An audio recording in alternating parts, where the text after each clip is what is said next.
Well, the ANC finds itself in a tense standoff with military veterans who last week held cabinet ministers hostage. 56 people are now behind bars and charged with at least 3 counts of kidnapping. The veterans' demands include housing, education, cash and medical aid.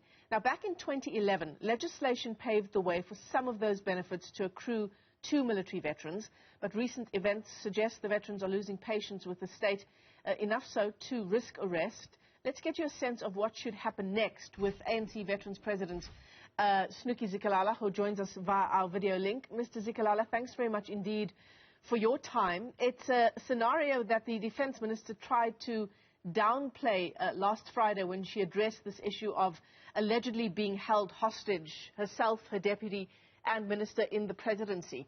What do you make of how things unfolded in Irene last week?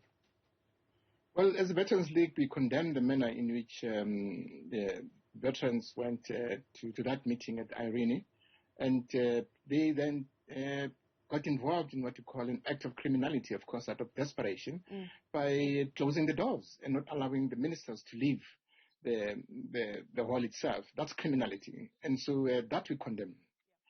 But of course, we do admit that the Department of Military Veterans has been very, very slow, and in terms of ensuring that the veterans get the benefits that they deserve. And of course, we have the new minister. I think she's highly enthusiastic, and she is a military veteran herself. She's a member of MCOM. She was an ex-combatant herself. The government itself, to be honest with you, must up its game because it's almost more than 20 years that the ex-combatants have been trying to get the benefits that they deserve. And of course, now we have a panel that is led by the Deputy President to ensure that all these issues are addressed properly and accurately, because the biggest problem that we have currently is a question of vetting, because some of the people who claim to be veterans are very young. They're younger than my one son, who's about 45 years of age. Yeah. And so that's a vetting process that has to be done thoroughly so that no one is left out. And so I think that desperation and criminality should not be allowed. Question of lawlessness in our country should not be allowed, especially coming from people who claim that they are ex-combatants. Because currently, when President Mandela dissolved MK, he said MK should now be the shield of our constitution. That's what we should do. We should protect our constitution. We should defend our constitution, but we should not get involved in criminality. And so that's one thing that we condemn and should not be allowed. But their grievances are well understood. The Department of Military Veterans must act and ensure that it employs skilled, competent and compassionate people who will ensure that these veterans themselves get what they deserve. So as you say, Mr. Zikalala, it's an act that was driven by desperation, clearly, by these military veterans.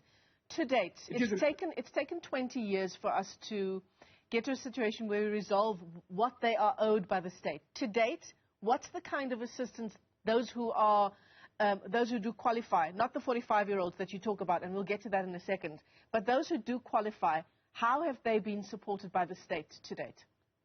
Well, they're supposed to get housing. Some of them do get housing. They're supposed to get employment, which is a big problem. Some of them do get employment. They're supposed to be given skills.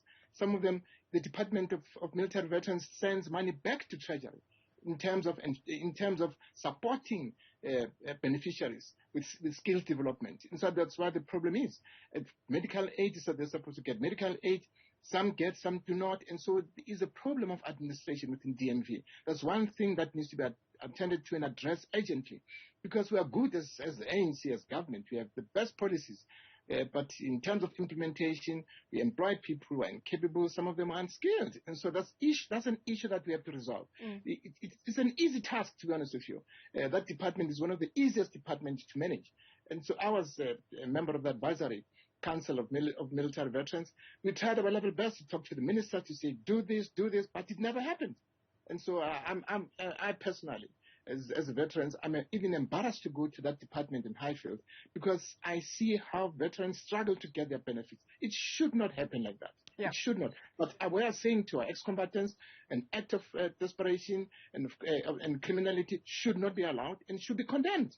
Let's try our level best to put pressure on the African National Congress and especially on our government, ensure that the Department of Military Veterans works properly like an oil machine, they have skilled, competent, and compassionate people, will make sure that that department delivers on its objectives.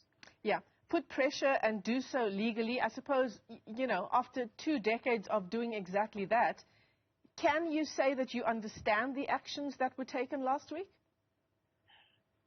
Well, I condemn the criminality of it. But protest, yes, they can, but peacefully, and they go home and understand how desperate and some of the comrades are. I understand that, but in terms of criminality, we condemn criminality because we as ex-combatants were supposed to be the shield of our constitution. That's what we're supposed to be. We cannot allow people to get involved in criminality. That should be condemned. And so we cannot allow that to happen. Our government has made attempts to meet with them. Minister made it very clear we've got the right to meet with them if they want to meet with us. But definitely, because ministers are there to serve society. And they were prepared to sit and talk to them.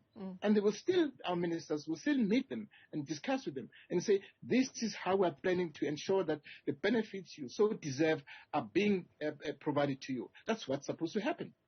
So let's talk about the question of vetting military veterans, because as you say, and we've seen it in our visuals as well, in covering the story, some of these so-called military veterans are incredibly young, as you say, Mr. Zikalala, some as young as 45 years old. What are our vetting processes? I mean, surely that's an easy enough situation to sort out. Well, it's an easy enough situation to sort out. Actually, as you know, that the MKMVA and MK Council have been disbanded. That they don't exist at all. A new structure has been put in place by the National Executive Committee, which is supposed to plan for an all-inclusive conference which has to happen before end of December. And so the vetting process will be as such because we have different detachments within Mkhonto Wesizwe. Those detachments, the leaders of those detachments, the commissar and the commander, they'll be able to identify comrades internally. Now, if you submit your profile to say that I was an underground activist, I was trained internally, I was a member of MK, then you have to point out who was your commander, who was your commissar, and in which area were you operating from. Then we go and look for that commander and the commissar. It's not to say that all of them are dead. Some of them are still alive. And once we verify that it's true, that you are a member of MK, you are a person who got trained internally, because these are comrades who got trained internally, definitely they'll be allowed to have their names on what you call a CPR or on the database of DMV. But some of them don't. Unfortunately, they don't. And so that's a vetting process that the current administration, that is the committee that is dealing with the all-inclusive conference is dealing with. And so the vetting process is continuing, and those who are not members of MK cannot access those benefits, because those are taxpayers' money. Yeah. Monies. And so you cannot give taxpayers' money to people who don't deserve. So let me ask you this. Is the chain of command, those who were legitimate members, military veterans, is it in an online portal? Do you have to go to the actual people themselves, or do we not have some sort of coherent log of people who were part of our liberation struggle, so that we don't have to go to the people themselves, but we go to our records? Do we not have actual records? Well, the actual records of those who were in exile do exist. The actual records of those who were internally, some of them do not exist because those were underground activists. Right. But those who were in exile, they do exist. Now, those underground exiles, activists, for instance, the self-defense units, there are many. These are self-defense units. Some of them played a very, very important role internally. And so those records, some of them do not exist. Immediately, if a young person say, I was a member of the self-defense unit, I operated in this area, I was trained by so-and-so, and this was my commander, this was my commissar. Those who are alive, who are commander and commissars, then we have to approach them and say, is it true this comrade who come from your street, from this area, was trained by you? In terms of using weapons, in terms of explosives, in terms of distribution of leaflets, is it true? If he says that, we say fine, then he does or qualify. We do admit some of them are about 15, 16 years of age, but we are not saying that those currently are 40, 35 years of age, definitely they were not members of MK. We are saying so, but at the same time, there's a process of identifying them and making sure that legitimate members of MK are the ones who are supposed to get the benefits that they so well deserve. So if I can just clarify with you, Mr. Zikalala, we're expecting the commanders to just remember whether these people were under their command. Yeah, of course, we will remember them. I remember a number of young people who went through my hands in Botswana, and I know them very well. I remember them. More than 1,000 of them went through my hands. Yeah. And so I remember them immediately. They put their names down. More than 1,000 of them? Yes, we are coming from the June 16 uprising. Sure. Yes. I remember them. Immediately the comrade who was working with me in the command council will be able to say, yes, so-and-so went through our hands, so-and-so was trained at such a place, so-and-so. We'll know that. We'll remember them. And so we know some of them. And so all that I'm saying is that the young people who, especially the self-defense units who are inside the country, they have to prove to us. They have to prove to the current committee to say, yes, I was involved. Yes, I got trained underground. Yes, so-and-so was my commander. And if that person was his or her commander, they will be able to put his to put an affidavit to the police to say, yes, this person was trained under me. I recruited this individual. And so that's supposed to happen. It's an easy thing to do. Yeah. I mean, you'll forgive me, Mr. Zikalala, but that's tenuous proof, isn't it? I mean, if there were 1,000 people under me, I don't know about you, but I struggle to remember, 300 people or 100 people or 20 people for that matter. If there were 1,000 people under me many, many years ago, decades ago, that is really tenuous proof. And does it not open up the situation once again to some kind of corruption? Well, you see, for instance, I'm saying 1,000 because of some of them came in. We sent them to Angola, others to party school, others we send them because we're in charge of Botswana together with my comrades. And so a number of them came through our hands. We're desperate to go and get arms.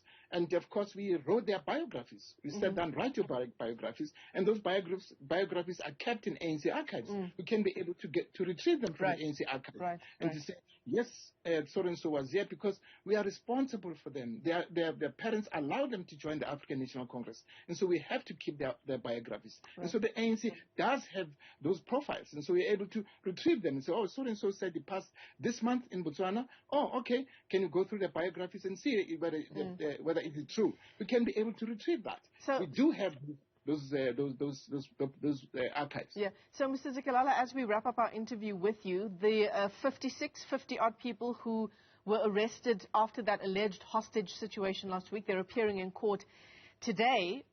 All of these happenings, do you hope that finally it's going to sort of be the kind of ammunition, so to speak, for getting the situation on the road, getting our military veterans what they deserve rightfully? No. Of course, we are saying that the 56 young people, some of them are elderly, who got arrested, well, it's criminality. There's nothing we can do about it. It is an act of criminality, and our Constitution does not allow that to happen. The question of lawlessness should not be applied and should not be allowed in our country. But what we are saying, we as ex-combatants, and of course, I'm responsible for setting up, putting together the 60th anniversary of MK, will make sure that this happens, that they deserve the Department of Military Veterans works properly. It has skilled, competent people who are working there. And, of course, it provides the well-deserved benefits that our comrades are entitled to. Yeah. Those are taxpayers' monies. Those comrades contributed. Of course, when we contributed in our struggle, we did not say we were contributing because we want to get cash. We never said that. We said we are putting our lives in order to help our people to liberate themselves against the atrocious system of apartheid.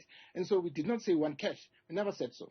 Because if you say cash, you want cash, you are mercenaries. We're not mercenaries. We're liberation war veterans. We're fighting to free our own country together with our own people. I'm saying that this issue will be resolved.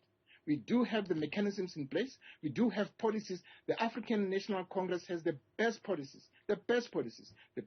The only problem is the implementation of those policies. Yeah. And I think the new Minister of Defense, she is committed, together with her deputy, and of course, and the presidency. They are committed to do that. But we as veterans will definitely put pressure on them to make sure that happens, because it's one of their KPIs. that those are key performance areas that the president must be able to judge them against. And so we'll make sure that that happens. They deserve those benefits. There's no doubt about that. ANC Veterans President Snuki Zikalala, let me thank you for your time this morning weighing in on this incredibly important issue. As I said, those 56 people will be appearing in court this morning. They're appearing on 3 counts of kidnapping. Mr. Zikalala, thanks very much indeed.